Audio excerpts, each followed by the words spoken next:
14টা কারণ বলতেছিলাম, কি কি কারণ আল্লাহর গজব আসবে। তার ভিতরে 1 নাম্বার পিতামাতার অবাধ্য হলে, 2 নাম্বার বেহাপনা বেড়ে যাবে, তামাম দুনিয়া বেহাপনা সয়লাভ হয়ে যাবে। ওই যে বলৎকার সমকামিতার কথা বলছিলাম, লূত আলাইহিস সালামের কওমকে রব্বুল আলামিন একসাথে ধ্বংস করে দিলেন। বাহারে মায়ের এখনো আছে শুধু বলৎকার এবং সমকামিতার জন্যে। জীবনে দেখেন নাই কোন কুকুর পুরুষ কুকুরের সাথে সঙ্গম করে, কোন নারী কুকুরের সাথে সঙ্গম করে কখনো দেখেন নাই। কুকুর যা চিন্তা করে না, মানুষ তার থেকেও বেশি চিন্তা করে। দেখেছেন ভাই আমার, দুনিয়াতে বহু কুকুরের বাচ্চা হয়। যে শীতকাল চলতেছে, কোনো কুকুরের 8টা বাচ্চা হবে, কোনো কুকুরের 10টা বাচ্চা হবে, কোনো কুকুরের 4টে 5টা বাচ্চা হবে।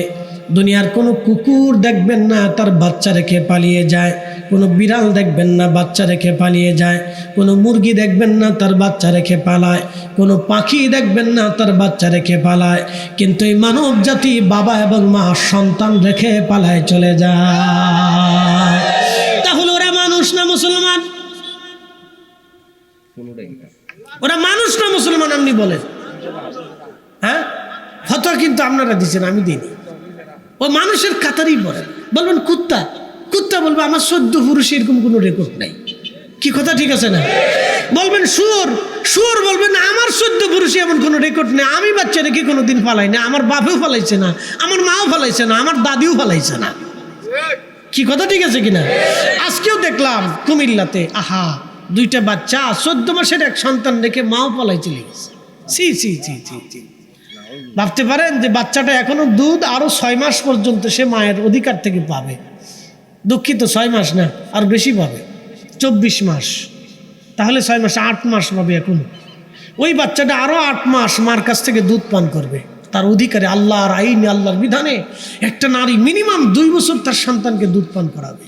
আহা, সন্তানকে রেখে মা পালিয়ে চলে গেছে। এরকম বাংলাদেশের বিভিন্ন হোটেলে মোটেলে যে দেখবেন, সারা বাংলাদেশের কোনো শহরের ছোট ছোট হোটেল মোটেলগুলিতে ছোট ছোট বাচ্চারা দেখবেন কাজ করে, মেসিয়ারের কাজ করে। সারাদিন পানিতে ছয়, থালা বাসন মাছে মানুষের কাছে খাবার টাবার নিয়ে দেয়। দেখবেন খুব পরিশ্রম করে। জিজ্ঞেস করবেন বেতন কত? বলে পেটে ভাতে, শুধু খাইতে দেয়, থাকতে দেয়। তারপরে কত? আমি এক জায়গায় যে জিজ্ঞেস করছি 100 টাকা দেয়। আপনি বুঝেন তো, এরকম বাংলাদেশে প্রায় 5 লক্ষ শিশু আছে।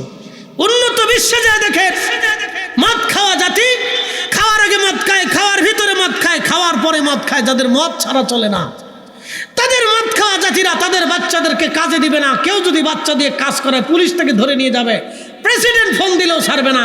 আর আমার বাংলাদেশের 5 লক্ষ শিশু পথে ঘাটে ঘুরে বেড়ায়। রাষ্ট্রের এই ব্যাপারে কোনো মাথা ব্যথাই নেই না, রাষ্ট্রের কোনো রাজনীতিবিদদের কোনো মাথা ব্যথা নেই। তারা রাজনীতি করে, আমি জানি না তাদের দলের জন্য রাজনীতি করে, আসলে মূলত মানুষের জন্য রাজনীতি করার কথা ছিল। কি কথা কন না কেন?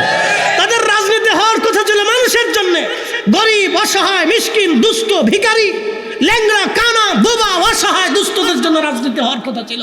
কিন্তু দুঃখ আর আফসোস আমাদের থেকেই গেল, স্বাধীনতার পর থেকে মানুষের জন্য রাজনীতি করে না এরা। সবাই নিজেদের দলের জন্য রাজনীতি করে। আল্লাহ আমার এই রাজনীতি ভাইদের সঠিক সহজ দান করুন। দোয়া করা ছাড়া তো আমরা আর কোনো রাস্তা নাই। আছে কি? দোয়া করা ছাড়া কিতা করতাম? কিছু নাই তো আমরা। আপনাদের কলেও আপনারা শোনেন না, ঘুরে ফিরে যে 500 টাকা দিলে সারাদিন মিছিল করতেছে। আর কি করার আছে? না, 500 টাকা দিলে আমারও আজকে কাজ হবে না। এই জন্য চিন্তা করছি আর রাজনীতিবিদদের জন্য বদদোয়া করবো না, দোয়া করি আল্লাহ এগারে হেদায়েত দিক, সঠিক সমাজ দিক, কিছু মানুষ তৈরি করে দিক যারা মানুষের জন্য নিবেদিত হয়। আপনাদের জন্য দোয়া করি আল্লাহ আপনাদেরও বুঝ দিক। 500 টাকার পিছনে কইরা সারা রাত মিছিল দেন না। আমার ভাইয়ের চরিত্র ফুলের মতো পবিত্র, এটা কেন না? এটা মিছে কথা না, মিথ্যা কথা। ফুলের মতো চরিত্র একজনের ছিল, ওয়াইন্নাকা লাআলা খুলুকিন আযীম, তিনি আমার রাসূল। নবীর মতো চরিত্র আর কারো হবে না। রাসূলের চরিত্র ফুলের মতো পবিত্র ছিল। এই কথা কান না কেন?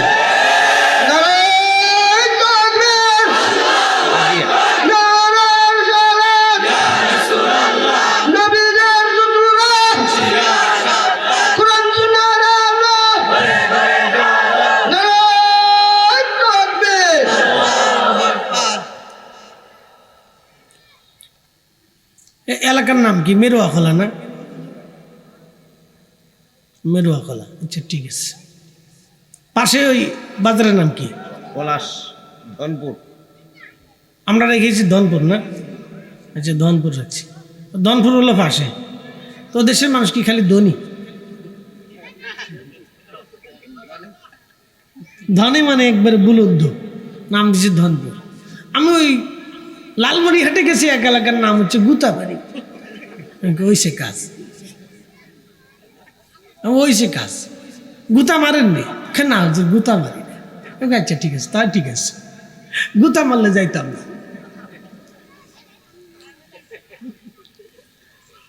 কত যে নাম, আল্লাহু আকবার। একসাথে বলেন আল্লাহু আকবার। মানুষ হইয়া ভবেতে আসিয়া মানুষের করিলাম কি, নবী না মানিলাম কি যে ভুল করিলাম, নবী না চিনিলাম কি যে ভুল করিলাম, ভস্মে ঢালিলাম ঘি। মানুষ হইয়া ভবেতে আসিয়া মানুষের করিলাম কি, মানুষ হইয়া ভবেতে আসিয়া মানুষের করিলাম কি।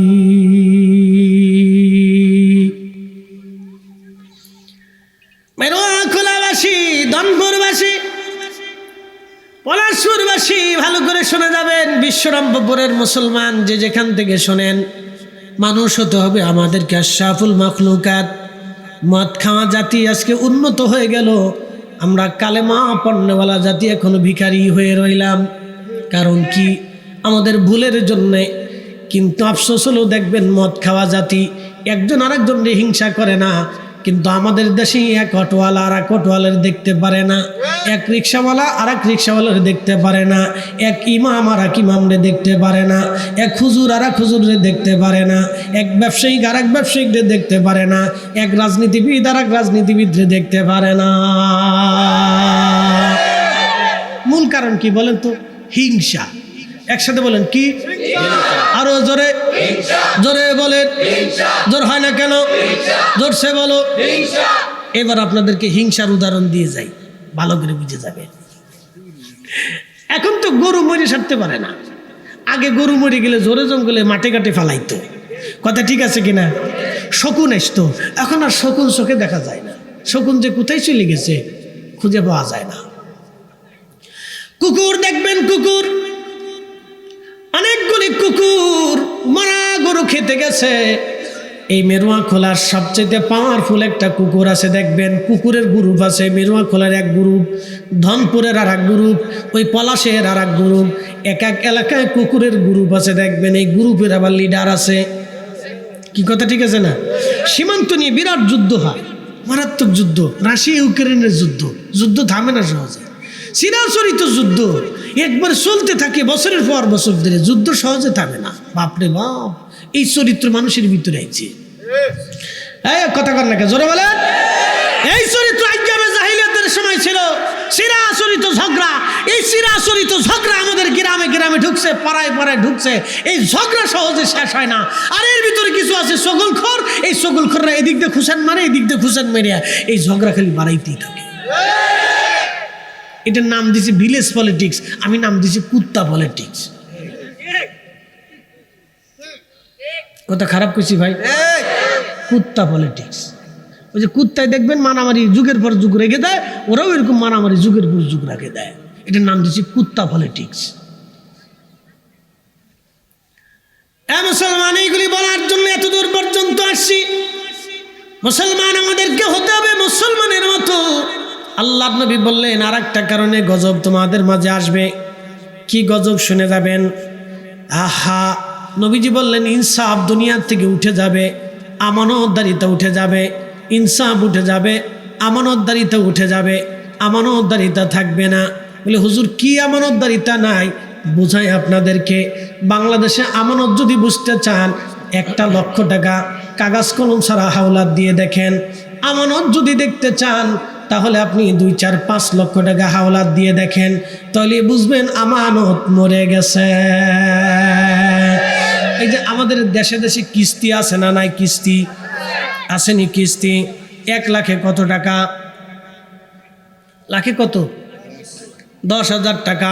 কেউ 15,000 টাকা নেয়, কেউ আবার সময় বুঝে যুগ বুঝে 20,000 টাকা মেরে দেয়। দিলি দে, না দিলি চলে যা, বেটার এখনই 1 লাখ টাকার দরকার, ওই সুদে টাকা নিয়ে চলে যায়। দেখেন টাকার ব্যবসা, 1 লাখ টাকা দিলে 20,000 টাকা পাওয়া যায়, কি আরামের ব্যবসা। সুদখোর আর শুয়োরখোরের মধ্যে কোনো তফাৎ নাই। শুয়োরের গোশত যেমন হারাম, সুদখোরের টাকার গরুর গোশত একই রকম হারাম। আপনি ঠিক বললেও ঠিক, না ঠিক বললেও ঠিক। আল্লাহ যেটা কিছু ওটাই ঠিক। 1450 বছর আগে আল্লাহ রসুল যেটা বলছে ওটাই ঠিক।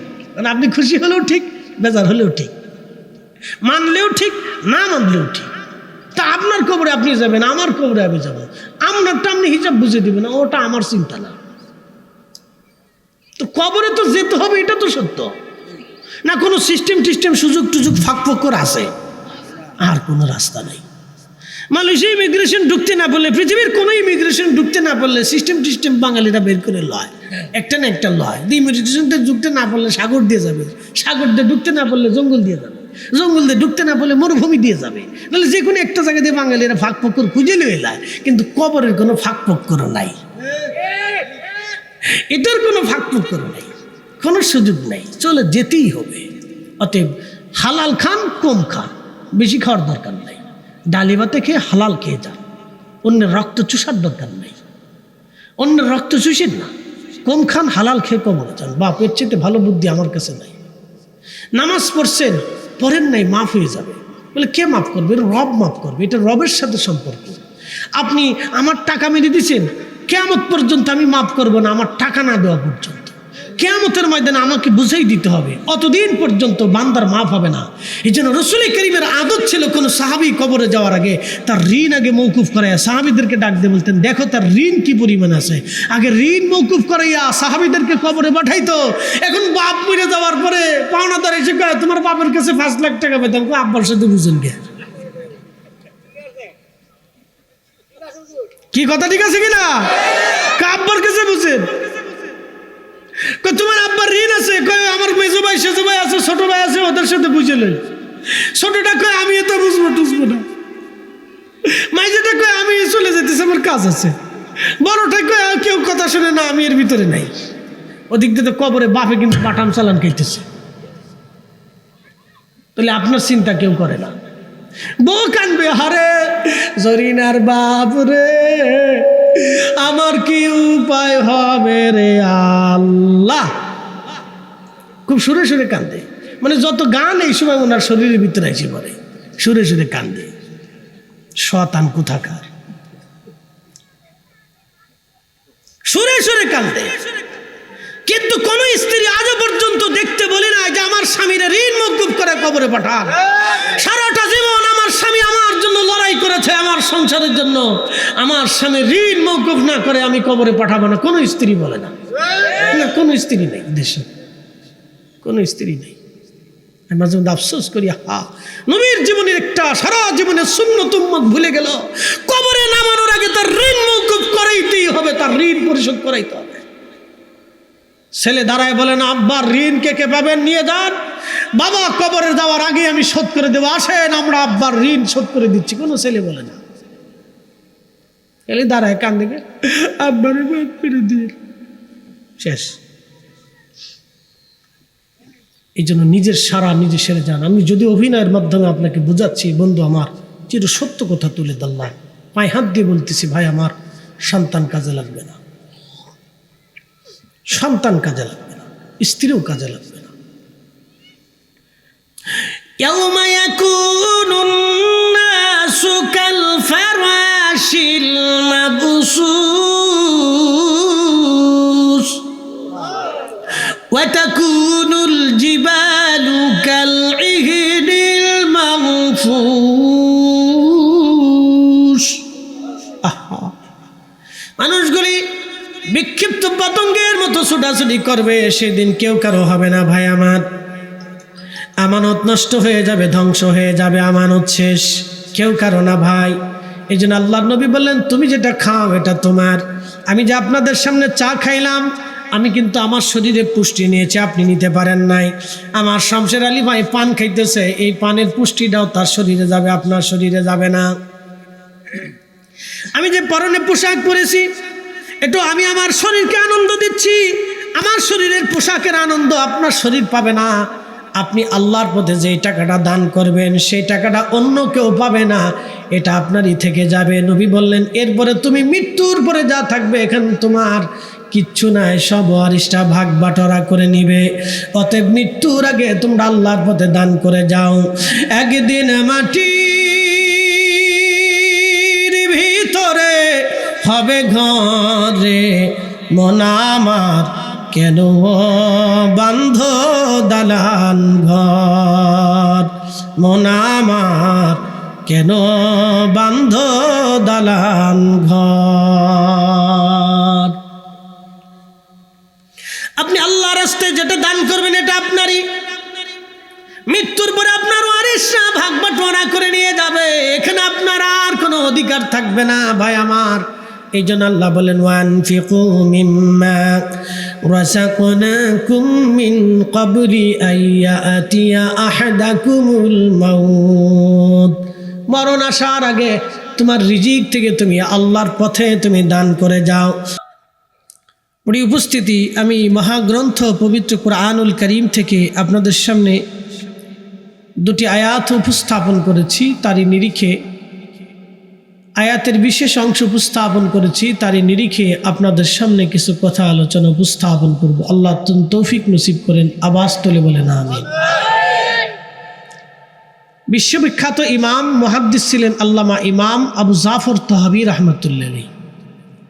তার একটা হাদিসের কিতাব বাংলাদেশের আলিয়া মাদ্রাসাতে পড়ানো হয়, শরহে মাআনিল আসার, সংক্ষিপ্ত তহাবী শরীফ বলা হয়।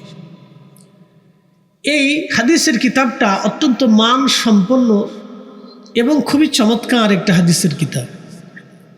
যিনি লিখেছেন তিনি হযরত আল্লামা ইমাম আবু জাফর তাহাবী মিশরের একটা অঞ্চলে তিনি জন্মগ্রহণ করেছিলেন। তো বিশ্ববিখ্যাত এই ইমাম যখন মায়ের রেহেমের ভিতরে ছিলেন, তো মা মারা গেছেন। মার রেহেমের মধ্যে যখন ইমাম জাফর তাহাবী রাহমাতুল্লাহ আলাইহি ছিলেন, তত মা ইন্তেকাল করেছেন। তো মা মারা গেছেন, কিন্তু মায়ের পেটের ভিতরে সন্তান লড়াচড়া করে। আস্তে হয়ে গেল না? না আরো জোরে বলেন। আত্তিফলু রিজালুল মুস্তাকবিল, আগামীর, আজকের শিশু আগামীর ভবিষ্যৎ, কথাটা যিনি লিখছেন খুব চমৎকার লিখেছেন। আজকের শিশু আগামী দিনের ভবিষ্যৎ। এই সন্তানদেরকে আমাদের তৈরি করতে হয়। প্রকৃতির উপরে, পরিবেশের উপরে, সামাজিকতার উপরে এই বাচ্চাগুলি গড়ে ওঠে, বড় হয়ে ওঠে। আপনি যদি দেখেন উন্নত বিশ্বের ছোট ছোট বাচ্চারা জ্ঞান বিজ্ঞানের উপরে বড় হয়, জ্ঞান বিজ্ঞানের উপরে তারা ধীরে ধীরে বড় হতে থাকে। তারা ছোটকাল থেকে বিভিন্ন বিষয়ের উপরে গবেষণা, জ্ঞান বিজ্ঞান এগুলির উপরে ধীরে ধীরে বড় হতে থাকে। তাদেরকে ওইভাবে তৈরি করা হয়। কিন্তু দুর্ভাগ্য, আমরা আমাদের সন্তানদেরকে সেইভাবে তৈরি করতে পারি না। আমরা আমাদের বাচ্চাদেরকে সেইভাবে তৈরি করতে পারি না, যার কারণে আমাদের অনেক বাচ্চারা ঝরে পড়ে যায়। তো খুব মনোযোগ দিবেন, ইমাম জাফর তাহাবী রাহমাতুল্লাহ আলাইহি মার পেটের ভিতরে লড়াচড়া করতেছেন। একসাথে বলবেন আল্লাহু আকবার। হযরত ইমাম জাফর তাহাবী রাহমাতুল্লাহ আলাইহির মা মরে গেছেন। মা মারা যাওয়ার পরে লোকেরা সিদ্ধান্ত নিল কি করা যায়। মার পেটের মধ্যে সন্তান লড়াচড়া করে, কি করব আমরা। ইমাম জাফর তাহাবীর মামা যিনি ছিলেন শাফিঈ মাযহাবের অনেক বড় আলেম ছিলেন, তিনি ইমাম জাফর তাহাবীর মামা ফতোয়া দিলেন না মায়ের সাথে সন্তানকে কবরে দাফন করে দেয়া হোক। মার সাথে সন্তানকে দাফন করা হোক, বুঝছেন? তো তখন তো আর এই আধুনিকতা ছিল না, সিজারিয়ান পদ্ধতি বা অপারেশন সিস্টেম তখন এই পৃথিবীতে ছিল না। আমার মনে হয় পৃথিবীতে এই প্রথম বাচ্চা, যেই বাচ্চাটাকে মার পেট কেটে বের করে আনা হয়েছিল, ইমাম জাফর তাহাবী রাহমাতুল্লাহ আলাইহি। তো হানাফি মাযহাবের আলেম ওলামা যারা ছিলেন তারা সিদ্ধান্ত দিলেন, না, এটা হতে পারে না, মার কারণে সন্তান মরতে পারে না, মায়ের কারণে সন্তান কখনো মারা যেতে পারে না, এটা হতে পারে না। তো দুই পক্ষের আলেমদের ভিতরে বিতর্ক সৃষ্টি হলো। বিতর্কের এক পর্যায়ে সিদ্ধান্ত হলো, না, হানাফিদের ফতোয়াই যথেষ্ট যুগোপযোগী এবং এটাই বিশুদ্ধ। হযরতে ইমাম জাফর তাহাবী রাহমাতুল্লাহ আলাইহির মার পেট কেটে ইমাম জাফর তাহাবী রাহমাতুল্লাহ আলাইহিকে বের করে নিয়ে আসা হলো। আসার পরে দেখা গেল সন্তান জিন্দা। সুবহানাল্লাহ বলবেন না? তুখরিজুল হাইয়া মিনাল মাইত, আমি মরা থেকে জিন্দা বের করে নিয়ে আসি। একসাথে বলেন, সেই মালিকের নাম কি? কখনো তোমাকে যদি ভুলি, কখনো তোমাকে যদি ভুলি, হেদায়েতের আলো জেলে নিয় কাছে তুলি। কখনো তোমাকে যদি ভুলি, হেদায়েতের আলো জেলে নিয় কাছে তুলি। ঠাই দিও প্রিয়তম অগমহিয়ান, তুমি রহমান, তুমি মেহেরবান। অন্ধ গাহে না শুধু তোমারি গুণগান, অন্ধ গাহে না শুধু তোমারি গুণগান। বুঝেও বুঝে না তবু শান, তুমি রহমান, তুমি মেহেরবান। আল্লাহ বলেন, তুখরিজুল হাইয়া মিনাল মাইত, মরা থেকে জিন্দা আমি বের করে নিয়ে আসি, মরা থেকে জিন্দা বের করে আনি। হে সুনামগঞ্জবাসী, বিশ্বরম্ভপুরবাসী, মার রেহেমের ভিতরে আমাদের বাবা এবং মায়ের শরীর থেকে নির্গত নির্যাস পানি, সুম্মা জাআলা নাসলাহু মিন সুলালাতিন মিন মাইন মাহিন।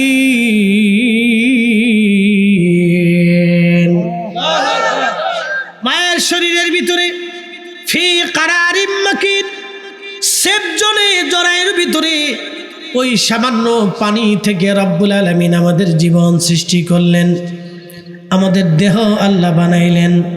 তার মানে একসময় আমরা নির্জীব ছিলাম, নিষ্প্রাণ ছিলাম, দেহহীন ছিলাম, অস্তিত্বহীন ছিলাম।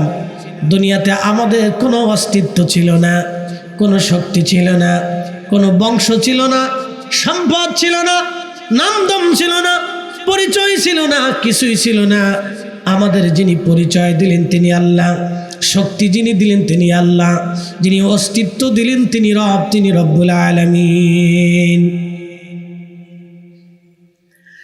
মুসলমান, বিশ্বরম্ভপুরবাসী, খুব মনোযোগ দিয়ে কথাগুলি শুনে যাবেন। কোন অস্তিত্ব আমাদের ছিল না, অস্তিত্ব তিনি দিলেন তিনি রব।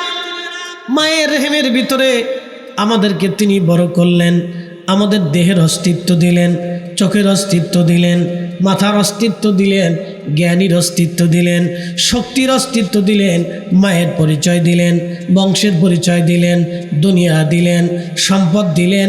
আমরা কি নিয়ে এসেছিলাম? ভাগ্যের উপরে নির্ভর করে এসেছিলাম। কি কথা ঠিক আছে কিনা? আমরা ভাগ্যের উপরে নির্ভর করে আসলাম। আল্লাহ আমাদেরকে মার পেটের মধ্যে বানাইলেন, মায়ের পেট থেকে আল্লাহ দুনিয়াতে বের করে নিয়ে আসলেন। মায়ের কলিজার ভিতরে আল্লাহ দরদ সৃষ্টি করে দিলেন। শুধু মায়ের কলিজায় দরদ দেন নাই, প্রত্যেকটা মানুষের কলিজার ভিতরে একটা বাচ্চা সম্পর্কে ভিন্ন দরদ থাকে। আপনি আমাকে একটা থাপ্পড় মারবেন, সমাজ মেনে নিবে, কিন্তু একটা বাচ্চাকে যদি অন্যায়ভাবে থাপ্পড় মারেন, সমাজ আপনাকে মানবে না। তাহলে এই বাচ্চার প্রতি দয়া যিনি বানাইলেন তিনি রব। আমাদের কিছুই নাই, সব আল্লাহর। আল্লাহ বলেন তুখরিজুল হাইয়া মিনাল মাইতি, মরা থেকে জিন্দা বের করি। তুখরিজুল মাইতা মিনাল হাই, আমি জিন্দা থেকে মরা বের করি। কত নারী সন্তান জন্ম দেয় কিন্তু সন্তানটা মরা, কত নারী সন্তান জন্ম দিয়ে নারী নিজে মারা যায়, কত নারী সন্তান জন্ম দেয় সন্তান মৃত দুনিয়াতে আসে, বেঁচে থাকে না, সন্তান মৃতই দুনিয়াতে আসে। তার মানে বুঝে গেল আমার চোখ আল্লাহর দেওয়া, আমার কান আল্লাহর দেওয়া, আমার জীবন আল্লাহর দেওয়া, আমার অস্তিত্ব আল্লাহর দেওয়া, আমার শক্তি আল্লাহর দেওয়া। সবকিছু কার দেওয়া? তাহলে মানুষের আছে কি? জোরে বলেন, একসাথে বলেন, কিছু আছে? তাহলে ক্ষমতা নিয়ে অহংকার করে কে? জমি নিয়ে অহংকার করে কে? টাকা নিয়ে, অর্থ নিয়ে অহংকার করে কে? বিদ্যা নিয়ে অহংকার করে কে? জনপ্রিয়তা নিয়ে অহংকার করে কে? মানুষই করে। কুত্তাই করে না, বিড়ালে করে না, ছাগলে করে না, গরুতে করে না, মানুষই করে। তাহলে এখন আপনি বুঝেন, তাহলে আমাদেরকে মানুষই তো হবে। আশরাফুল মাখলুকাত, সৃষ্টির সেরা। কিন্তু এই মানুষই আবার সৃষ্টির সমস্ত নিকৃষ্ট জীব থেকেও নিকৃষ্ট হয়। কথা ঠিক আছে কিনা? আমি আপনাদেরকে একটা তথ্য শেয়ার করি। হযরত লূত আলাইহিস সালামের কওমকে আল্লাহ ধ্বংস কেন করে দিলেন বলেন? শুধু বলৎকারের জন্য, সমকামিতার জন্য কওমে লূত, নবী লূত আলাইহিস সালামের কওমকে আল্লাহ মাটির ভিতরে দাবিয়ে দিলেন। জর্দানে যদি কখনো যান, সেই বাহারে মায়েত, যেটাকে মরা সাগর বলা হয়, সেই সাগরটা এখনো আছে, যেটাকে মরা সাগর বলা হয় বাহারে মায়েত। আমি মালদ্বীপে গেলাম, মালদ্বীপের পানি একবারে স্বচ্ছ নির্মল, কিন্তু লোনা, একটু বেশি লোনা মালদ্বীপের সাগরের পানি। বলে কারণ কি?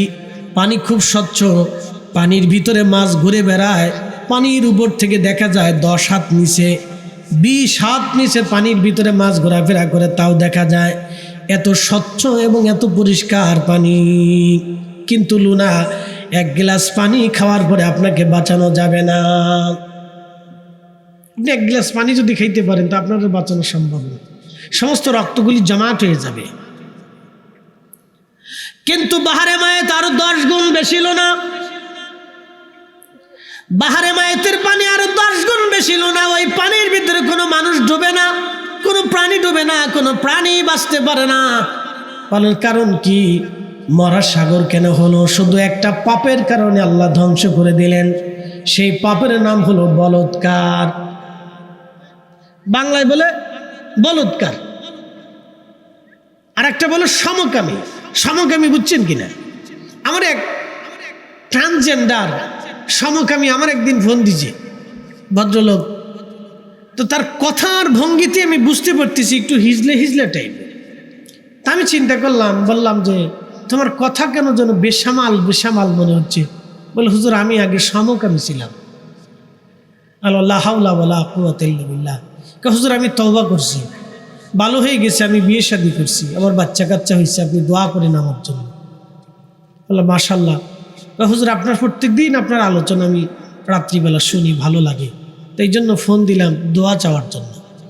তো খুব মনোযোগ দেন। জীবনে কোনোদিন দেখছেন পুরুষ কুকুরের সাথে সঙ্গম করে না? জীবনে কোনোদিন দেখছেন পুরুষ গরুর সাথে সঙ্গম করে? পুরুষ মানুষের সাথে, মেয়ে মানুষের সাথে লেবাতাত করে, সমকামিতা করে। এই কাজটাই কওমে লূত করত, লূত আলাইহিস সালামের কওম করত। শুধু একটা অপরাধ ছিল তাদের। এই অপরাধের কারণে রব্বুল আলামিন একটা জাতিকে মাটির সাথে ধসিয়ে দিয়েছিলেন। এর চাইতে নিকৃষ্ট কাজ এই মানব জাতি করে, এই উম্মতটাও এর চাইতে নিকৃষ্ট কাজ করে, তারপরে আল্লাহ গজব দেয় না। কারণ কি জানেন? আমরা আখিরি নবীর উম্মত, এই কারণে আল্লাহ আমরা গজব দেয় না। নতুবাই জমিন থাকার কথা ছিল না, জমিন থাকার কথা না। সারা পৃথিবীতে সমকামিতা বেড়ে গেছে, সারা পৃথিবীতে ধর্ষণ বেড়ে গেছে, সারা পৃথিবীতে বেহায়াপনা বেড়ে গেছে, সারা পৃথিবীতে জানায় সয়লাভ হয়ে গেছে। জেনাটাকে মানুষ জানা মনে করে না। এই গুনাহটাকে মানুষ গুনাহ মনে করতে চায় না। সারা পৃথিবী সয়লাভ হয়ে গেছে। পৃথিবীর উন্নত বিশ্বগুলোতে যদি যান, জানা একবারে ফ্রি, জানা একেবারে ফ্রি, একেবারে ফ্রি জানা, জানা একেবারে সয়লাভ হয়ে গেছে। তারই হাওয়া বাংলাদেশেও লাগতেছে। বাংলাদেশের নতুন প্রজন্ম তরুণ তরুণীদের ভিতরে সে হাওয়া লাগতেছে। তারা জানাটাকে জানাই মনে করে না, জানাটাকে তারা পাপ কাজ মনে করে থাকে না।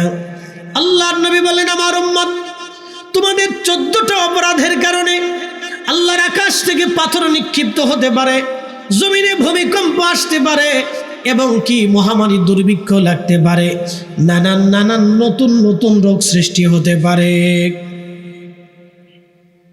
14টা অপরাধ আমি বলতেছি, ভালো করে শুনে যান। আমাদের বাংলাদেশের ডায়াবেটিসের রোগীর সংখ্যা কত? কত? অনেক। 3.5 কোটি মানুষ কিডনি রোগের সাথে আক্রান্ত, প্রত্যক্ষ এবং পরোক্ষ। 3.5 কোটি মানুষ যদি কিডনির সাথে আক্রান্ত হয়, তাহলে ডায়াবেটিসের সাথে অন্তত 10 কোটি মানুষ আক্রান্ত আছে। 10 কোটি মানুষ ডায়াবেটিসের সাথে আক্রান্ত। এখানেই খুঁজে দেখেন বহু রোগী আছে ডায়াবেটিসের। 50 বছর আগে কি মানুষ ডায়াবেটিসের সাথে সম্পৃক্ততা ছিল? আপনি দেখাইতে পারবেন? এই রোগী সম্পর্কে মানুষের ধারণাই তখন ছিল না। 50 বছরের ব্যবধানে মানুষের ঘরে ঘরে ডায়াবেটিস আসছে। সারা ওয়ার্ল্ডের 5% মানুষ হার্টের সাথে সম্পৃক্ত, হার্ট রোগীর সাথে সম্পৃক্ত।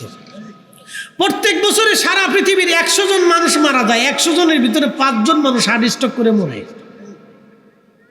এই হার্টের রোগীর সাথে আগের 50 বছর আগে মানুষ এই সম্পৃক্ততা ছিল না, ইদানিং বেড়ে গেছে। প্রশ্ন, কেন বাড়ল? 100 বছর আগে হার্ট কি জিনিস সেটা মানুষ বুঝতোই না। হার্টের রোগ মানুষ বুঝতো না। মানুষ তিলে তিলে ধীরে ধীরে বুড়া হইতো, বৃদ্ধতার রোগে মারা যাইত, নতুবা সাপের কামড়ে, জ্বরে অথবা কলেরাতে মানুষ মারা যাইত। হার্ট স্ট্রোক করে মানুষ মারা যাইত না, ধীরে ধীরে ধীরে ধীরে মারা যাইত। আল্লাহ রাসূল একটা ভবিষ্যৎবাণী করেছিলেন, কিয়ামতের আলামতের 85টা আলামতের একটা আলামত হচ্ছে হঠাৎ মৃত্যু হবে। হঠাৎ মৃতের সংখ্যা বেড়ে যাবে, ঘরে ঘরে মৃত্যু আসবে। সকালবেলা নাস্তা করে দোকানে যাওয়ার পরে শুনে যাবে যে সলিমুদ্দিন মরে গেছে। বলে কি হয়েছে? স্টপ করছে, আর কোনো রোগ নাই, রোগ একটা স্টপ করছে। সারা পৃথিবীর মানুষ এখন ব্রেন স্টক করে, ব্রেন স্টক। একবার যদি কারো ব্রেন স্টক হয়, তাহলে এই লোকটা আর জীবনে কোনোদিন সেই আগের মতো সুস্থতায় ফিরে আসে না। সারা জীবন ওইভাবে ধুকে ধুকে মারা যায়, হয় অ্যাডনর্মাল হয়ে যায়, না হয় পাগল হয়ে যায়। এই রোগগুলি, এগুলি আল্লাহর গজব। বলে হুজুর গজব কি কারণে আসে? 14টা কারণে আসবে। তার একটা কারণ বলতেছি, সারা পৃথিবীতে বেহায়াপনা ছড়াই যাবে, জেনা ছড়িয়ে যাবে, সয়লাভ হয়ে যাবে। আগের মানুষ নারীরা 8টা 10টা করে বাচ্চা জন্ম দিত, স্বামীর সংসার ছাড়তো না। এখন ঘরে ঘরে ঘরে ঘরে তালাকের সংখ্যা বেড়ে গেছে। এগুলি গজব, কিয়ামতের আলামত। আমি বলিনি, 1450 বছর আগে আল্লাহ রাসূল বলে গেছেন। 1450 বছর আগে আল্লাহর নবী বললেন তালাকের সংখ্যা বাড়বে, প্রচুর পরিমাণে তালাক হবে, ডিভোর্স হয়ে যাবে। এত পরিমাণে তালাক হবে, ঘরে ঘরে তালাক হবে। সারা বাংলাদেশের দিকে যদি তাকান আপনি, ঘরে ঘরে তালাক, প্রচুর পরিমাণে ডিভোর্স বাড়তেছে। আরও সামনে ভয়ঙ্কর পরিণতি আসবে। শুধু বাংলাদেশ না, উন্নত বিশ্ব তো তালাক তো কোনো ব্যাপারই না। সকালে বিয়ে হয়, বিকেলে তালাক হয়, রাত্রে বিয়ে হয়, সকালে তালাক হয়ে যায়, বৃদ্ধকালে তালাক হয়ে যায়। বাংলাদেশের অবস্থা একবারে খারাপ না, বাঙালিরাও এ ধাপে আগায় যাচ্ছে।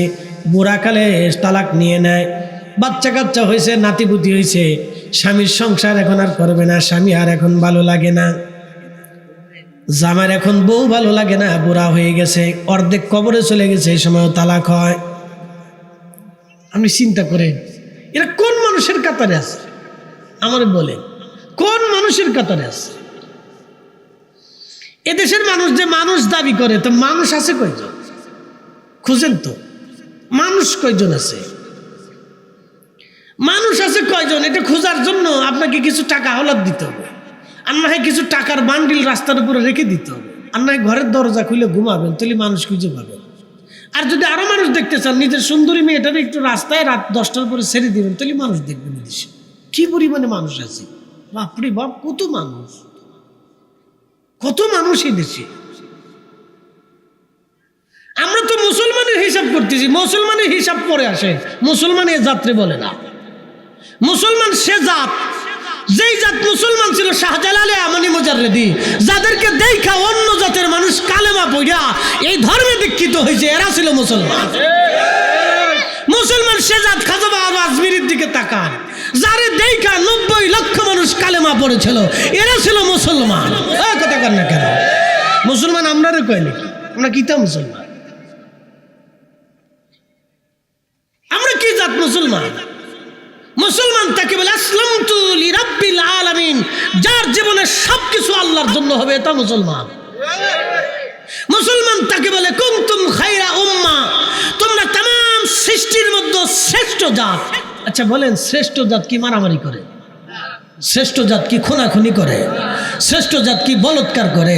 শ্রেষ্ঠ জাত কি অন্যের জমি মেরে দেয়? শ্রেষ্ঠ জাত কি অন্যের টাকা মেরে দেয়? শ্রেষ্ঠ জাত কি অন্যের মায়া ধরে নিয়ে চলে আসে? শ্রেষ্ঠ জাত কি অন্যের মায়া বের করে নিয়ে চলে যায়? শ্রেষ্ঠ জাত কি জানা করে? শ্রেষ্ঠ জাত কি বেহায়াপনা করে? শ্রেষ্ঠ জাত কি ঘুষ খায়? ঘুষ খাইয়া অন্যের রক্ত চুষে খায়? শ্রেষ্ঠ জাত কি অন্যের জমি দখল করে? শ্রেষ্ঠ জাত কি অন্যের দোকান দখল করে? শ্রেষ্ঠ জাত কি অন্যের ইজ্জত হরণ করে? ও শ্রেষ্ঠ জাত, আপনি তো বললেন, আল্লাহ কোরআন বলছেন কুনতুম খায়রা উম্মাহ, তোমরা সৃষ্টির শ্রেষ্ঠ। এবার বুঝে যান আপনি কতটুকু দামি উম্মত। নিজের ইজ্জত নিজে বুঝেন না, নিজের ইজ্জত নিজে বুঝেন না। এই নবীর ইজ্জত, উম্মতের ইজ্জত দেখা, নবীর ইজ্জত দেখা লাগে নাই, আমাদের ইজ্জত দেখা। ঈসা রুহুল্লাহ বলছিলেন, আল্লাহ আখিরি নবীর উম্মত আমারে বানাই দেন। আসতে হয়ে গেল না? না আরো জোরে বলেন। কোন নবী? ঈসা আলাইহিস সালাম। কারে বলতেছে? আল্লাহ রে। কি দেখা? আমাদের ইজ্জত দেখা, 70 গুণ মর্যাদা দেখা। হযরত ঈসা রুহুল্লাহ কোন নবী? তিনি সেই নবী ঈসা রুহুল্লাহ। কবরের পাশে দাঁড়ায় যদি বলতেন কুম বিজনিল্লাহ, হে কবরওয়ালা খোদার হুকুমে দাঁড়াও, 8000 বছর আগের কবর খোদার হুকুমে দাঁড়ায় যাইতো। সুবহানাল্লাহ বলবেন না? ঈসা রুহুল্লাহর উম্মতের একদিন বলল, হুজুর আমরা হযরত নূহ নবীর বেটা হামের সাথে একটু কথা বলতে চাই। একসাথে বলবেন আল্লাহু আকবার। কার বেটা? নূহ আলাইহিস সালাম। শুনে যান, আদম সফিউল্লাহর বেটা হযরত শীশ আলাইহিস সালাম। শীশ আলাইহিস সালামের নাতি ছিলেন হযরত নূহ আলাইহিস সালাম। আদম আলাইহিস সালামের বেটা হযরত শীশ, শীশের নাতি হযরত নূহ আলাইহিস সালাম। তাহলে এবার বুঝেন যে নূহ আলাইহিস সালাম কত আগের নবী। আর ঈসা রুহুল্লাহ হলো আমাদের নবীর আগের নবী, আজ থেকে 2000 বছর আগে। আর ঈসা রুহুল্লাহর অন্তত 30 থেকে 40,000 বছর আগে নূহ আলাইহিস সালাম। সুবহানাল্লাহ। যেমনি কোন মনে হয় যে আপনারা দুর্বল, আজকে মনে হয় খাওয়া দাওয়া হয় নাই, এমনি চলে এসেছেন। কথা সত্য, একবারে খারাপ না। কিন্তু চিন্তা করছেন হুজুর জোহরের পরেই বসে পড়বে, তো আমরা যদি খাইতে যাই তাহলে টাইম পাইতাম না। খাইতে খাইতে হুজুর বিদায় চলে যাবে। খাই আসেন না, এই কথা বুঝতে পারছি। সেই সকালে খাইছেন তো ক্ষুধা লাগছে, আচ্ছা অসুবিধা নেই, তাহলে আপনারা আর বেশি খাটাইতাম না, কথাবার্তা আর জিগাইতাম না, আপনার খালি বইয়ে বইয়ে আর শোনেন। নূহ আলাইহিস সালামের বেটা হাম, 4টে বেটা ছিল, হাম, সাম, ইয়াফেস, কেনান। কেনানে কাফের ছিল, আর হাম, সাম, ইয়াফেস 3 জন মুসলমান ছিল।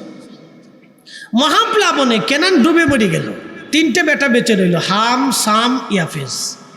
হামের বংশধর হলো আরবরা। শুনে যান, হামের বংশধর হচ্ছে আরবরা, সামের বংশধর হচ্ছে ইউরোপিয়ান, আমেরিকান, অস্ট্রেলিয়ান, আমরা অনারবীরা। আর ইয়াফেসের বংশধর হলো আফ্রিকানরা। এটা অনেকে জানতেন না, আজকে শিখিয়ে দিয়ে গেলাম। ইয়াফেসের বংশধর হলো আফ্রিকানরা। এখন প্রশ্ন, হুজুর আমরাও বাদামি, ইউরোপিয়ানরাও সুন্দর, আরবিয়ানরাও সুন্দর, কিন্তু আফ্রিকানরা কাল্লে চিল্লে কে? শুধু কাল্লে চিল্লে না, ওদের কোনো ঢক নাই, নাক একরকম, ঠোঁট আর একরকম, চোখ আর একরকম, কান আর একরকম, দেখলে মনে করি হুতুম পেঁচা, শরীর থেকেও গন্ধ আসে। লা হাওলা ওয়ালা কুওয়াতা। আমি হিংসা করতেছি না, আল্লাহ মাফ করে দিক। আফ্রিকানদের কাছে বসছেন কিনা জানি না, বিকট দুর্গন্ধ শরীর থেকে আসে। এখন প্রশ্ন হলো, তাদের এই অবস্থা কেন হলো? এর পিছনে একটা রহস্য আছে, বলবো? যেহেতু ওয়াজ আসছে বলে দিয়ে যাই, ইতিহাসটা জানার দরকার, তাহলে আপনারা সারা জীবনের জন্য সতর্ক হয়ে যাবেন। গজব কোথার থেকে আসে দেখেন। সাইয়েদুনা হযরত নূহ আলাইহিস সালাম মহাপ্লাবনে নৌকার মধ্যে জোড়ায় জোড়ায় সমস্ত প্রাণী কুল নিয়ে তিনি নৌকার ভিতরে ২৯ জন উম্মত নিয়ে উঠে গেলেন।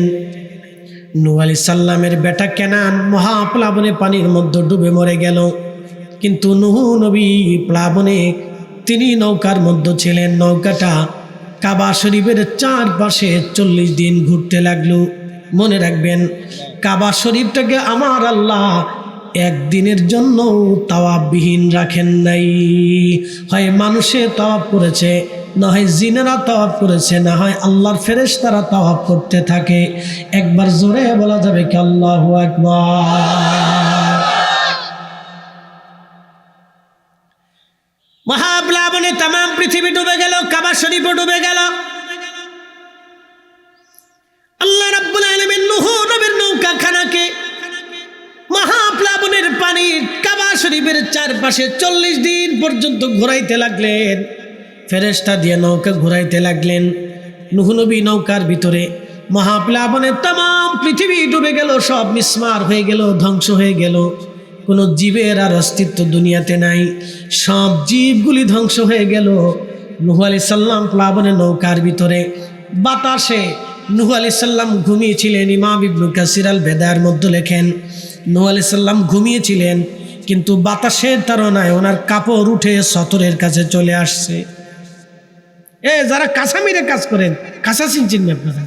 আপনাদের সিলেটে কি লেংটি নাকি? লুঙ্গিদের এমনি মুসরাইয়া পিছনতে ঢুকাইয়া, এটার নাম কি? লেংটি নি। আপনার ফরিদপুরে বসে কাঁচা। তো যারা লেংটি মেরে কাজ করেন তারা শুনে নেন, এই গিরার উপরে যদি কাপড় উঠান তাহলে ভরস্তরক হয়। নামাজ ছেড়ে দিলে যে গুনাহ, এই সতরের উপর কাপড় উঠালে হেতা গুনাহ। সুবহানাল্লাহ কর না, নাউজুবিল্লাহ কর, আর জোরে কর। আর আমরার বেডিরা যদি টাকনুর উপরে কাপড় উঠায় তাহলে বেডির সতর নষ্ট হয়ে যায়। কোন জায়গা? টাকনুর উপরে। এখন সিস্টেম হয়েছে কি, বেডারা টাকনুর নিচে কাপড় দেয়, বেডিরা টাকনুর উপরে উঠায়। রে বলে এটা নতুন স্টাইল। শয়তান চিন্তা করে, খালা রে তুই থাকতে আর আমার কোনো চিন্তা নাই। বুঝতে পারছি? এই যে সতর, নারীদের সতর বুঝাচ্ছি, নারীদের সতর। এই টাকনুর নিচে উপরে যদি নারীরা কাপড় উঠায় তাহলে তার সতর নষ্ট হয়ে যায়। কি নষ্ট হয়ে যায়? সতর ফরস্তরক হয়ে যায়। টাকনুর নিচে তার কাপড় থাকতে হবে। বেডিদের টাকনুর নিচে কাপড় থাকতে হবে, কারণ ওখানেও নারীদের একটা সৌন্দর্য লুকানো আছে। বুঝতে পারছেন? বেডিরা এত উপরে উঠে গিয়া ওই গুকি সুকরি না কিতাব হইয়া পাঙ্কুসুঙ্কু করে রাস্তা দিয়ে প্যাক প্যাক করে আড়ে। বুঝতে পারছেন? হ্যাঁ, তারা দেখায় আমি খুব সুন্দর, তুমি দেহ। ওটা দেখার কি আছে? তো খুব মনোযোগ দিয়ে শুনবেন। সাইয়েদুনা নূহ আলাইহিস সালামের সতরের কাছাকাছি কাপড় চলে আসছে। নবীরা তো ওনাদের সতর তো ভাঙবে না, আল্লাহ ওনাদের হাফিজ, আল্লাহ ওনাদের হেফাজতকারী। ভালো করে শোনেন, সতরের কাছে কাপড় চলে আসছে, সতর ভাঙে নাই। কিন্তু নূহ আলাইহিস সালামের 3টা বেটা, হাম, সাম, ইয়াফেস এই অবস্থা দেখে বাবার কাপড়টা সরাই দেয় নাই। সন্তানের দায়িত্ব কি ছিল? বাবার কাপড় সরাই দেওয়া না? আর আপনার দেশের পোলাপানে সন্তানে বাপেরে কিলে। আমি একদিন পাবনাতে এক বেটার ব্যাগ ঘুমাই রয়েছি, আমার এক বন্ধু ছোট ভাই মৌলানা, তো মাহফিল করে বললাম, মৌলানা তোর বাড়ি ঘুমাইতে হবে, আমার জায়গা নেই, হোটেল মোটেলে থাকতে পারবো না, হোটেল মোটেলে ঝাড়পোকা থাকে, আর দুনিয়ার মানুষ এসে ঘুমায়, এটা কী করে না করে বসে থাকা যাবে না, ওখানে ঘুমানো হয় না, ইবাদত হয় না। তাই আমার তাহাজ্জুদ পড়ি মাঝে মধ্যে। তো আমি বললাম তোর এখানে ঘুমাবো। তো তাহাজ্জুদ নামাজ পড়ি, ফজরের নামাজ পড়ি, শুয়েছি। ঘুমের ভিতরে স্বপ্ন দেখি যে বিশ্বযুদ্ধ লাগছে।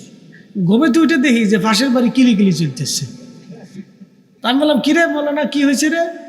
আমি স্বপ্নে দেখলাম যা তাই হচ্ছে, কারণটা কি?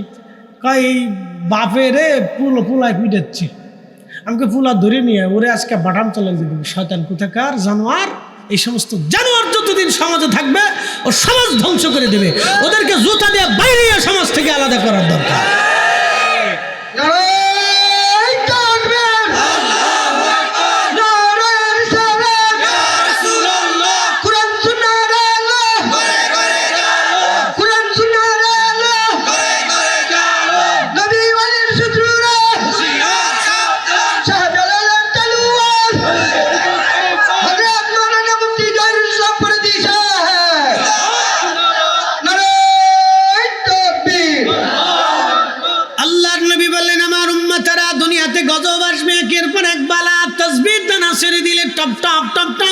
ওইভাবে পড়তে থাকে, ওইভাবে খোদার গজব আসমান থেকে আসবে। যখন সন্তানরা পিতামাতার অবাধ্য হবে, সন্তানরা বাবা মার অবাধ্য হবে, সন্তান কর্তৃক বাবা মা লাঞ্ছিত হবে, তখন তোমরা আল্লাহর গজবের অপেক্ষা করো, একটার পর একটা বালা আসতে থাকবে।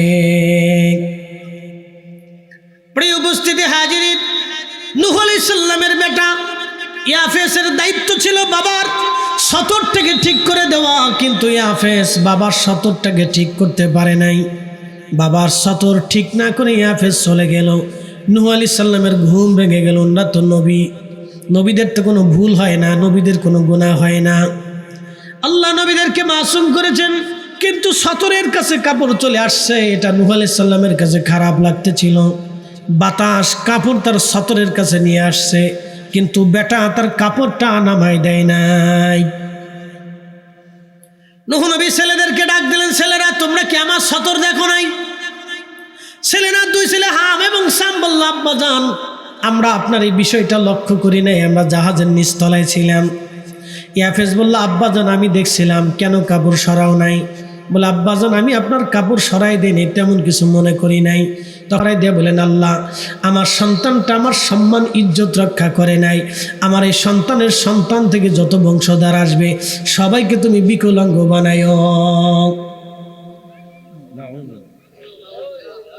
এই জন্য আফ্রিকানদের চেহারা ওইরকম, ওরা বিকলাঙ্গ, খালি মারামারি করে। তাই না? কয়দিন আগে সুদানি মুসলমান একটা আরেকটার গুলি করে মেরে, আল্লাহু আকবার, গুলি করে মেরে, আল্লাহু আকবার।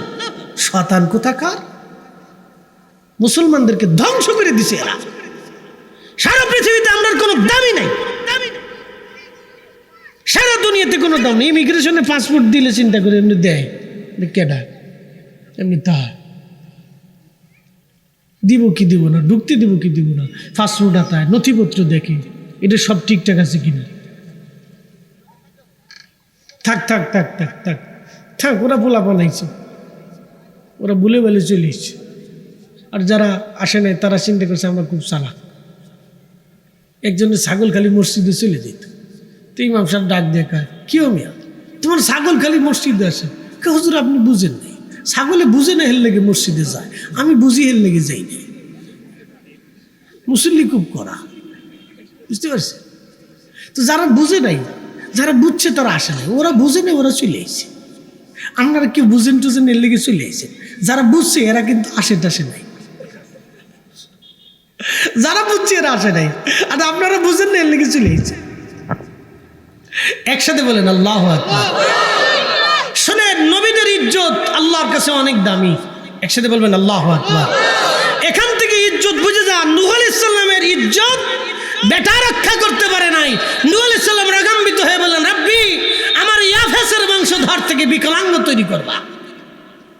আল্লাহ তার শুকরানুটাকে বিকলাঙ্গ করে দিয়ে, পৃথিবীর সারা দুনিয়ার মানুষ একরকম, আফ্রিকানরা আর এক রকম।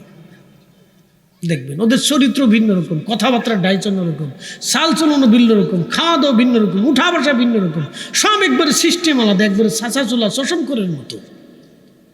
দেখলে মনে হয় ওরা মানুষের কোনো জাতি না, শুধু মারামারি করবে, ধর্ষণ করবে, খুনখারি করবে, চুরি করবে, ডাকাতি করবে।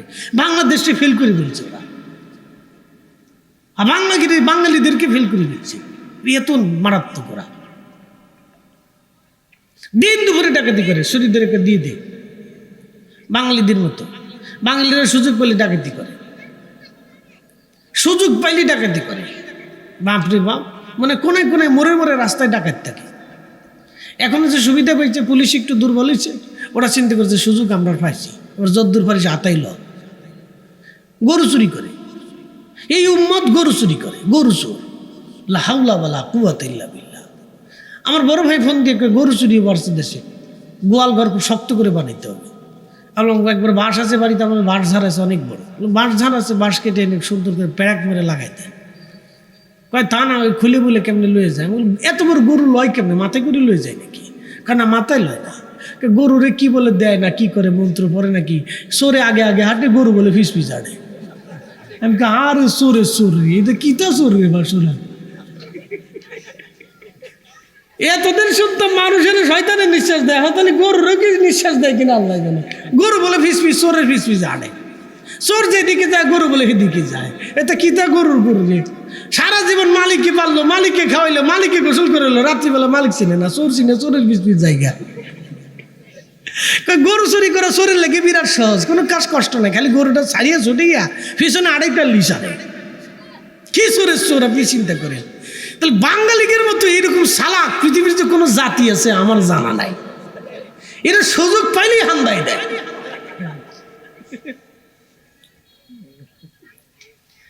হাজরাতে নূহ আলাইহিস সালাম বেটার জন্য বদদুয়া করলেন, সাথে সাথে কবুল হয়ে গেল। দেখেন নবীদের সাথে বেয়াদবি করলে আমার আল্লাহ সন্তানদেরকেও ছেড়ে দেন নাই। নবীর সাথে বেয়াদবি করার কারণে নিজের সন্তান পর্যন্ত ছাড়া পায় নাই। উম্মত তো প্রশ্নই আছে না।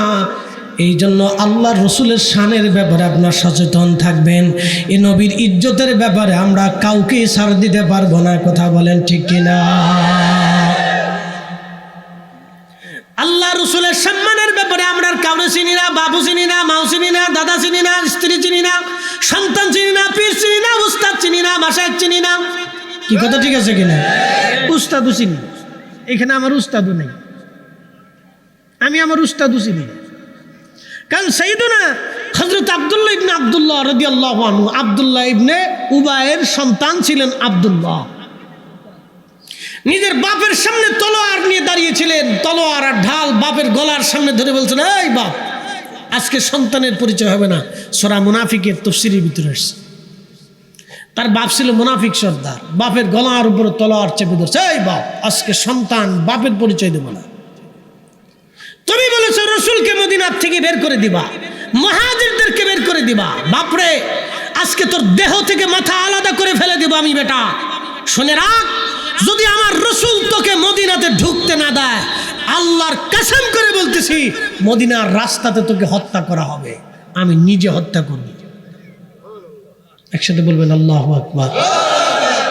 নিজের সন্তান বাপেরে নবীর ইজ্জতের বেলে সারে নাই। এটা সাহাবী, এটা সাহাবী। আল্লাহ রসুল এসে বললেন, আব্দুল্লাহ তলোয়ার নামাও। কি হয়েছে?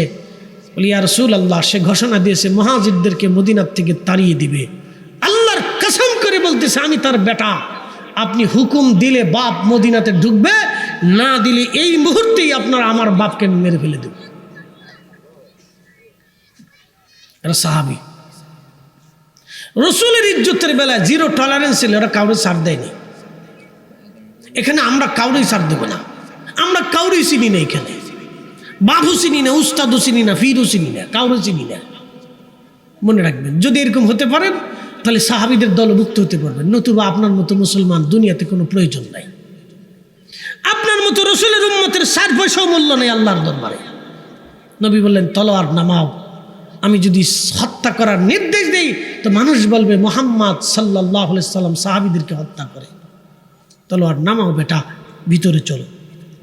তখন আব্দুল্লাহ বলতেছিল, ইয়া রাসূলুল্লাহ, কোরআনের বিধান কোনো আয়াত নাজিল হতে পারে আমার বাবার বিরুদ্ধে।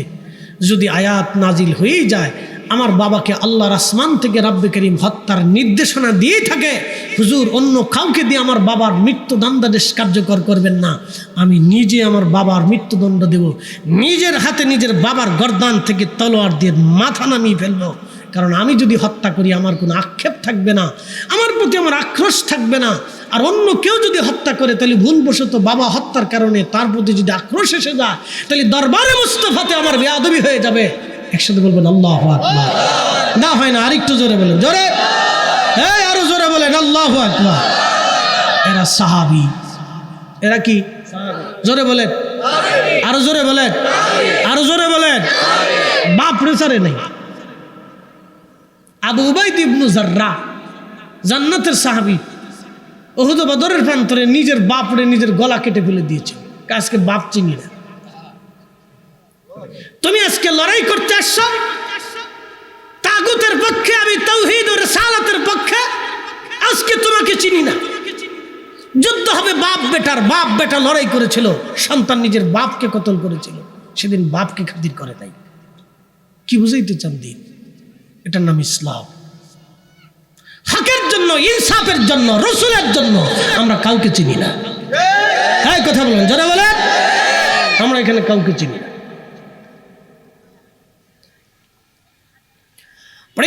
সৈয়দি হাজিরিন,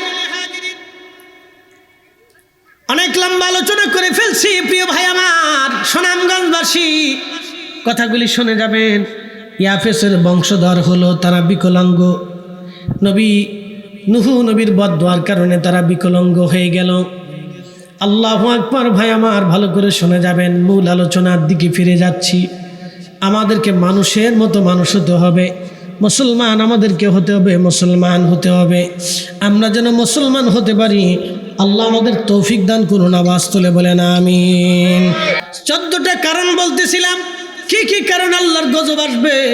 তার ভিতরে 1 নাম্বার, পিতামাতার অবাধ্য হলে। 2 নাম্বার, বেহাপনা বেড়ে যাবে। তাম দুনিয়া বেহাপনা সয়লাভ হয়ে যাবে। ওই যে বলৎকার সমকামিতার কথা বলছিলাম, লূত আলাইহিস সালামের কওমকে রব্বুল আলামিন একসাথে ধ্বংস করে দিলেন। বাহারে মায়ের এখনো আছে শুধু বলৎকার এবং সমকামিতার জন্যে। জীবনে দেখেন নাই কোনো কুকুর পুরুষ কুকুরের সাথে সঙ্গম করে, কোনো নারী কুকুরের সাথে সঙ্গম করে কখনো দেখেন নাই। কুকুর যা চিন্তা করে না, মানুষ তার থেকেও বেশি চিন্তা করে। দেখেছেন ভাই আমার, দুনিয়াতে বহু কুকুরের বাচ্চা হয়। যে শীতকাল চলতেছে, কোনো কুকুরের 8টা বাচ্চা হবে, কোনো কুকুরের 10টা বাচ্চা হবে, কোনো কুকুরের 4টে 5টা বাচ্চা হবে। দুনিয়ার কোনো কুকুর দেখবেন না তার বাচ্চা রেখে পালিয়ে যায়, কোনো বিড়াল দেখবেন না বাচ্চা রেখে পালিয়ে যায়, কোনো মুরগি দেখবেন না তার বাচ্চা রেখে পালায়, কোনো পাখি দেখবেন না তার বাচ্চা রেখে পালায়। কিন্তু এই মানব জাতি বাবা এবং মা সন্তান রেখে পালায় চলে যায়। তাহলে ওরা মানুষ না মুসলমান? ওরা মানুষ না মুসলমান? আপনি বলেন। হ্যাঁ, ফতোয়া কিন্তু আপনারা দিচ্ছেন, আমি দিইনি। ও মানুষের কাতারই পড়ে। বলবেন কুত্তা, কুত্তা বলবে আমার 14 পুরুষে এরকম কোনো রেকর্ড নাই। কি কথা ঠিক আছে না? বলবেন শুয়োর, শুয়োর বলবেন আমার 14 পুরুষে এমন কোনো রেকর্ড নেই। আমি বাচ্চা রেখে কোনো দিন ফালাই না, আমার বাপেও ফালাইছে না, আমার মাও ফালাইছে না, আমার দাদিও ফালাইছে না। কি কথা ঠিক আছে কিনা? আজকেও দেখলাম কুমিল্লাতে, আহা, 2টা বাচ্চা 14 মাসের এক সন্তান রেখে মাও পালাই চলে গেছে। ছি ছি ছি ছি ছি। ভাবতে পারেন যে বাচ্চাটা এখনো দুধ আরো 6 মাস পর্যন্ত সে মায়ের অধিকার থেকে পাবে। দুঃখিত, 6 মাস না, আর বেশি পাবে, 24 মাস। তাহলে 6 মাস 8 মাস পাবে এখন। ওই বাচ্চাটা আরো 8 মাস মার কাছ থেকে দুধ পান করবে তার অধিকারে। আল্লাহর আইনে, আল্লাহর বিধানে একটা নারী মিনিমাম 2 বছর তার সন্তানকে দুধ পান করাবে। আহা, সন্তানকে রেখে মা পালিয়ে চলে গেছে। এরকম বাংলাদেশের বিভিন্ন হোটেলে মোটেলে যে দেখবেন, সারা বাংলাদেশের কোনো শহরের ছোট হোটেল মোটেলগুলিতে ছোট ছোট বাচ্চারা দেখবেন কাজ করে, মেসিয়ারের কাজ করে। সারাদিন পানিতে ছয়, থালে বাসন মাছে মানুষের কাছে খাবার টাবার নিয়ে দেয়। দেখবেন খুব পরিশ্রম করে। জিজ্ঞেস করুন বেতন কত, বলে পেটে ভাতে, শুধু খাইতে দেয়, থাকতে দেয়। তারপরে কত, আমি এক জায়গায় যে জিজ্ঞেস করছি 100 টাকা দেয়। আপনি বুঝেন তো, এরকম বাংলাদেশে প্রায় 5 লক্ষ শিশু আছে। উন্নত বিশ্বে যায় দেখে মদ খাওয়া জাতি, খাওয়ার আগে মদ খায়, খাওয়ার ভিতরে মদ খায়, খাওয়ার পরে মদ খায়। যাদের মদ ছাড়া চলে না, তাদের মদ খাওয়া জাতিরা তাদের বাচ্চাদেরকে কাজে দিবে না। কেউ যদি বাচ্চা দিয়ে কাজ করে পুলিশ তাকে ধরে নিয়ে যাবে, প্রেসিডেন্ট ফোন দিলেও ছাড়বে না। আর আমার বাংলাদেশের 5 লক্ষ শিশু পথে ঘাটে ঘুরে বেড়ায়। রাষ্ট্রের এই ব্যাপারে কোনো মাথা ব্যথাই নেই না, রাষ্ট্রের কোনো রাজনীতিবিদদের কোনো মাথা ব্যথা নেই। তারা রাজনীতি করে, আমি জানি না তাদের দলের জন্য রাজনীতি করে, আসলে মূলত মানুষের জন্য রাজনীতি করার কথা ছিল। কি কথা কন না কেন? তাদের রাজনীতি হওয়ার কথা ছিল মানুষের জন্য। গরিব, অসহায়, মিসকিন, দুস্থ, ভিখারি, ল্যাংড়া, কানা, বোবা, অসহায় দুস্থদের জন্য রাজনীতি হওয়ার কথা ছিল। কিন্তু দুঃখ আর আফসোস আমাদের থেকেই গেল, স্বাধীনতার পর থেকে মানুষের জন্য রাজনীতি করে না। এরা সবাই নিজেদের দলের জন্য রাজনীতি করে। আল্লাহ আমার এই রাজনীতি ভাইদের সঠিক সহজ দান করুন। দোয়া করা ছাড়া তো আমরা আর কোনো রাস্তা নাই, আছে কি? দোয়া করা ছাড়া কিতা করতাম, কিছু নাই তো আমাদের। আপনাদের কইলেও আপনারা শুনেন না, ঘুরে ফিরে যে 500 টাকা দিলে সারাদিন মিছিল করতেছে। আর কি করার আছে? না, 500 টাকা দিলে আমারও আজ কাজ হবে না। এই জন্য চিন্তা করছি আর রাজনীতিবিদদের জন্য বদদোয়া করবো না, দোয়া করি আল্লাহ এগারে হেদায়েত দিক, সঠিক সমাজ দিক, কিছু মানুষ তৈরি করে দিক যারা মানুষের জন্য নিবেদিত হয়। আপনাদের জন্য দোয়া করি আল্লাহ আপনাদেরও বুঝ দিক। 500 টাকার পিছনে কইরা সারা রাত মিছিল দেন না, আমার ভাইয়ের চরিত্র ফুলের মতো পবিত্র, এটা কেন না? এটা মিছে কথা। ডাহা মিথ্যা কথা। ফুলের মতো চরিত্র একজনে ছিল, ওয়াইন্নাকা লাআলা খুলুকিন আযীম, তিনি আমার রাসূল, নবীর মতো চরিত্র আর কারো হবে না। রাসূলের চরিত্র ফুলের মতো পবিত্র ছিল। এই কথা কান না কেন?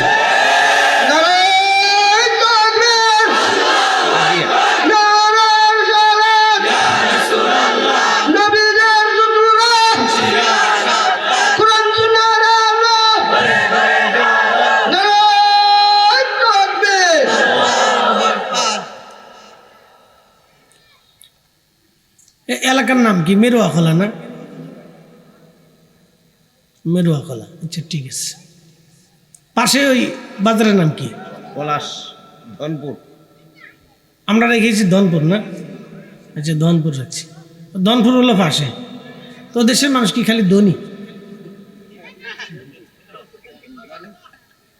ধনী মানে একবারে বুলুদ্ধ, নাম দিচ্ছে ধনপুর। আমি ওই লালমনিরহাটে গেছি, এক এলাকার নাম হচ্ছে গুতাবাড়ি। ওইসে কাজ, ওইসে কাজ। গুতা মারেননি? না হচ্ছে গুতা মারি না। আচ্ছা ঠিক আছে, তা ঠিক আছে, গুতা মারলে যাইতাম না।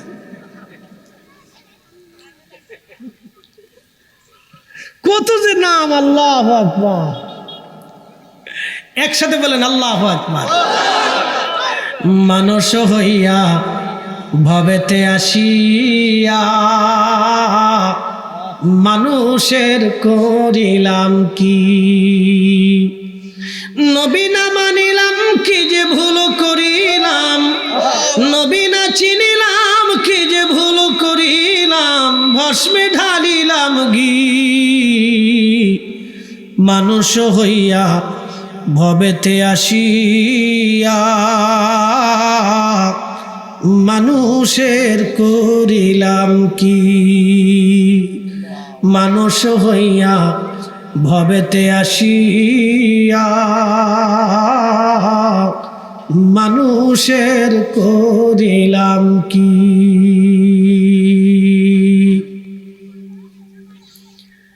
মেরুয়াখলাবাসী, ধনপুরবাসী, পলাশপুরবাসী ভালো করে শুনে যাবেন। বিশ্বরম্ভপুরের মুসলমান যে যেখান থেকে শোনেন, মানুষ হতে হবে আমাদেরকে আশরাফুল মাখলুকাত। মদ খাওয়া জাতি আজকে উন্নত হয়ে গেল, আমরা কালেমা পড়নেওয়ালা জাতি এখনো ভিখারি হয়ে রইলাম। কারণ কি? আমাদের ভুলের জন্যে। কিন্তু আফসোস হলো, দেখবেন মদ খাওয়া জাতি একজন আরেকজনকে হিংসা করে না, কিন্তু আমাদের দেশে এক অটোওয়ালা আর এক অটোওয়ালার দেখতে পারে না, এক রিক্সাওয়ালা আর এক রিক্সাওয়ালার দেখতে পারে না, এক ইমাম আর এক ইমামরে দেখতে পারে না, এক হুজুর আর এক হুজুরে দেখতে পারে না, এক ব্যবসায়িক আর এক ব্যবসায়িকরে দেখতে পারে না, এক রাজনীতিবিদ আর এক রাজনীতিবিদরে দেখতে পারে না। মূল কারণ কি বলেন তো? হিংসা। একসাথে বলেন কি? আরো জোরে, জোরে বলেন। জোর হয় না কেন? জোরসে বলো। এবার আপনাদেরকে হিংসার উদাহরণ দিয়ে যাই, ভালো করে বুঝে যাবে। এখন তো গরু মরে সারতে পারে না, আগে গরু মরে গেলে জোরে জঙ্গলে মাঠে ঘাটে ফালাইতো। কথা ঠিক আছে কিনা? শকুন আসতো, এখন আর শকুন চোখে দেখা যায় না। শকুন যে কোথায় চলে গেছে খুঁজে পাওয়া যায় না। কুকুর দেখবেন, কুকুর, অনেকগুলি কুকুর মারা গরু খেতে গেছে। এই মেরুয়াখলার সবচেয়ে পাওয়ারফুল একটা কুকুর আছে, দেখবেন কুকুরের গ্রুপ আছে। মেরুয়াখলার এক গ্রুপ, ধনপুরের আর এক গ্রুপ, ওই পলাশের আর এক গ্রুপ। এক এক এলাকায় কুকুরের গ্রুপ আছে, দেখবেন এই গ্রুপের আবার লিডার আছে। কি কথা ঠিক আছে না? সীমান্ত নিয়ে বিরাট যুদ্ধ হয়, মারাত্মক যুদ্ধ, রাশিয়া ইউক্রেনের যুদ্ধ। যুদ্ধ থামে না সহজে, চিরাচরিত যুদ্ধ একবার চলতে থাকে বছরের পর বছর ধরে। যুদ্ধ সহজে থামে না। বাপরে বাপ, এই চরিত্র মানুষের ভিতরে আছে। কথা কর না, জোরে বলে। এই চরিত্র আইয়ামে জাহিলিয়াতের সময় ছিল, চিরাচরিত ঝগড়া। এই চিরাচরিত ঝগড়া আমাদের গ্রামে গ্রামে ঢুকছে, পাড়ায় পাড়ায় ঢুকছে। এই ঝগড়া সহজে শেষ হয় না। আর এর ভিতরে কিছু আছে সকলখোর। এই সকলখোররা এদিক দিয়ে খুশান মারে, এদিক দিয়ে খুশান মেরিয়া এই ঝগড়া খালি বাড়াইতেই থাকে। এটার নাম দিয়েছে ভিলেজ পলিটিক্স, আমি নাম দিয়েছি কুত্তা পলিটিক্স। কথা খারাপ করছি ভাই? কুত্তা পলিটিক্স। ওই যে কুত্তায় দেখবেন মারামারি যুগের পর যুগ রেখে দেয়, ওরাও এরকম মারামারি যুগের পর যুগ রেখে দেয়। এটার নাম দিয়েছি কুত্তা পলিটিক্স। মুসলমান, এইগুলি বলার জন্য এত দূর পর্যন্ত আসছি। মুসলমান আমাদেরকে হতে হবে মুসলমানের মতো। আল্লাহ নবী বললেন আর একটা কারণে গজব তোমাদের মাঝে আসবে। কি গজব শুনে যাবেন। আহা, নবীজি বললেন ইনসাফ দুনিয়ার থেকে উঠে যাবে, আমানতদারিতা উঠে যাবে। ইনসাফ উঠে যাবে, আমানতদারিতা উঠে যাবে, আমানতদারিতা থাকবে না। বলে হুজুর কি আমানতদারিতা নাই? বুঝাই আপনাদেরকে। বাংলাদেশে আমানত যদি বুঝতে চান, 1 লক্ষ টাকা কাগজ কলম ছাড়া হাওলাত দিয়ে দেখেন। আমানত যদি দেখতে চান তাহলে আপনি 2, 4, 5 লক্ষ টাকা হাওলাত দিয়ে দেখেন, তাহলে বুঝবেন আমানত মরে গেছে। এই যে আমাদের দেশে দেশে কিস্তি আছে না নাই? কিস্তি আসেনি? কিস্তি 1 লাখে কত টাকা? লাখে কত? 10,000 টাকা। কেউ 15,000 টাকা নেয়, কেউ আবার সময় বুঝে যুগ বুঝে 20,000 টাকা মেরে দেয়। দিলি দে, না দিলি চলে যা। বেটার এখনই 1 লাখ টাকার দরকার, ওই সুদে টাকা নিয়ে চলে যায়। দেখেন টাকার ব্যবসা। 1 লাখ টাকা দিলে 20,000 টাকা পাওয়া যায়। কি আরামের ব্যবসা। সুদখোর আর শুয়োরখোরের মধ্যে কোনো তফাৎ নাই। শুয়োরের গোশত যেমন হারাম, সুদখোরের টাকার গরুর গোশত একই রকম হারাম। আপনি ঠিক বললেও ঠিক, না ঠিক বললেও ঠিক। আল্লাহ যেটা গেছে ওটাই ঠিক। 1450 বছর আগে আল্লাহ রসুল যেটা বলছে ওটাই ঠিক। মানে আপনি খুশি হলেও ঠিক, বেজার হলেও ঠিক, মানলেও ঠিক, না মানলেও ঠিক। তা আপনার কবরে আপনি যাবেন, আমার কবরে আমি যাবো। আপনারটা আপনি হিসাব বুঝে দিবেন, ওটা আমার চিন্তা না। তো কবরে তো যেতে হবে, এটা তো সত্য না। কোনো সিস্টেম সুযোগ টুযোগ ফাঁক ফোকর আছে? আর কোনো রাস্তা নাই। মালয়েশিয়া ইমিগ্রেশন ঢুকতে না পারলে, পৃথিবীর কোনো ইমিগ্রেশন ঢুকতে না পারলে সিস্টেম বাঙালিরা বের করে লয়, একটা না একটা লয়। ইমিগ্রেশনটা ঢুকতে না পারলে সাগর দিয়ে যাবে, সাগর দিয়ে ঢুকতে না পারলে জঙ্গল দিয়ে যাবে, জঙ্গল দিয়ে ঢুকতে না পারলে মরুভূমি দিয়ে যাবে। নাহলে যে কোনো একটা জায়গা দিয়ে বাঙালিরা ফাঁক ফোকর খুঁজে নিয়ে যায়। কিন্তু কবরের কোনো ফাঁক ফোকর নাই, এটার কোনো ফাঁক ফোকর নাই, কোনো সুযোগ নেই, চলে যেতেই হবে। অতএব হালাল খান, কম খান, বেশি খাওয়ার দরকার নাই। ডালি ভাতে খেয়ে হালাল খেয়ে যান, অন্যের রক্ত চুষার দরকার নেই। অন্যের রক্ত চুষেন না, কম খান, হালাল খেয়ে কবরে যান। বাপ এর চেয়ে ভালো বুদ্ধি আমার কাছে নাই। নামাজ পড়ছেন, পড়েন নাই, মাফ হয়ে যাবে। বলে কে মাফ করবে? রব মাফ করবে। এটা রবের সাথে সম্পর্ক।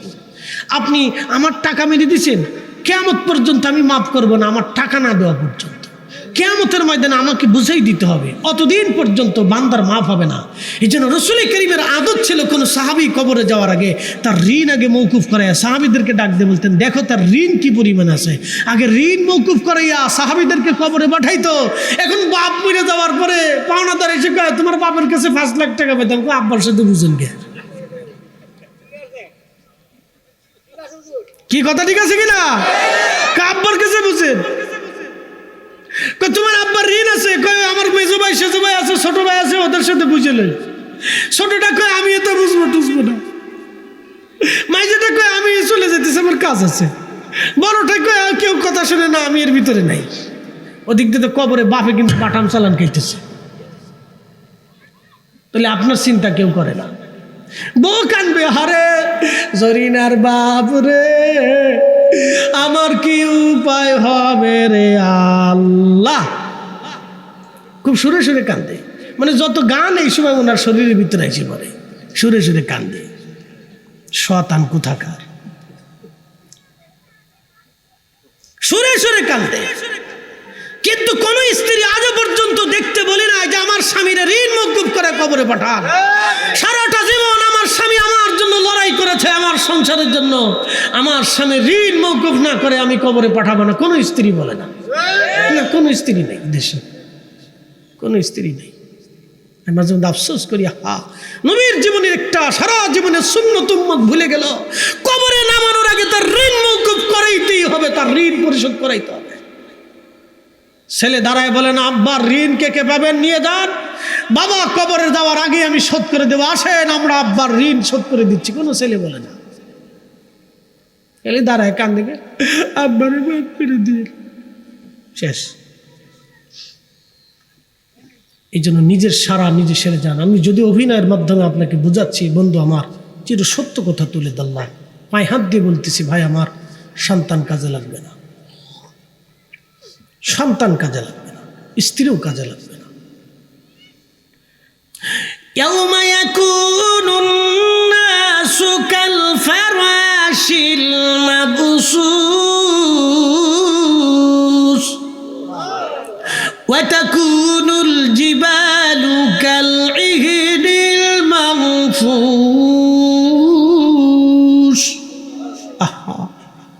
মানুষগুলি বিক্ষিপ্ত পতঙ্গের মতো ছোটাছুটি করবে, সেদিন কেউ কারো হবে না। ভাই আমার, আমানত নষ্ট হয়ে যাবে, ধ্বংস হয়ে যাবে, আমানত শেষ, কেউ কারো না ভাই। এই জন্য আল্লাহর নবী বললেন, তুমি যেটা খাও এটা তোমার। আমি যে আপনাদের সামনে চা খাইলাম, আমি কিন্তু আমার শরীরে পুষ্টি নিয়েছি, আপনি নিতে পারেন নাই। আমার শামসের আলী ভাই পান খাইতেছে, এই পানের পুষ্টিটাও তার শরীরে যাবে, আপনার শরীরে যাবে না। আমি যে পরনে পোশাক পরেছি, এটা আমি আমার শরীরকে আনন্দ দিচ্ছি, আমার শরীরের পোশাকের আনন্দ আপনার শরীর পাবে না। আপনি আল্লাহর পথে যেই টাকাটা দান করবেন, সেই টাকাটা অন্য কেউ পাবে না, এটা আপনারই থেকে যাবে। নবী বললেন, এরপরে তুমি মৃত্যুর পরে যা থাকবে এখানে তোমার কিচ্ছু নাই, সব ওয়ারিসটা ভাগ বাটোয়ারা করে নিবে। অতএব মৃত্যুর আগে তোমরা আল্লাহর পথে দান করে যাও। একদিন মাটির ভিতরে হবে ঘরে, মন আমার কেন বান্ধ দালান ঘর, মন আমার কেন বান্ধ দালান ঘর। আপনি আল্লাহর রাস্তায় যেটা দান করবেন এটা আপনারই। মৃত্যুর পরে আপনার ওয়ারিসরা ভাগ বাটোয়ারা করে নিয়ে যাবে, এখানে আপনার আর কোনো অধিকার থাকবে না। ভাই আমার, এই জন্য আল্লাহ বলেন, ওয়ানফিকু মিম্মা রাযাকনাকুম মিন ক্বাবলি আইয়াতিয়া আহাদাকুমুল মাউত। মরণ আসার আগে তোমার রিজিক থেকে তুমি আল্লাহর পথে তুমি দান করে যাও, তুমি আল্লাহর পথে দান করে যাও মরণ আসার আগে।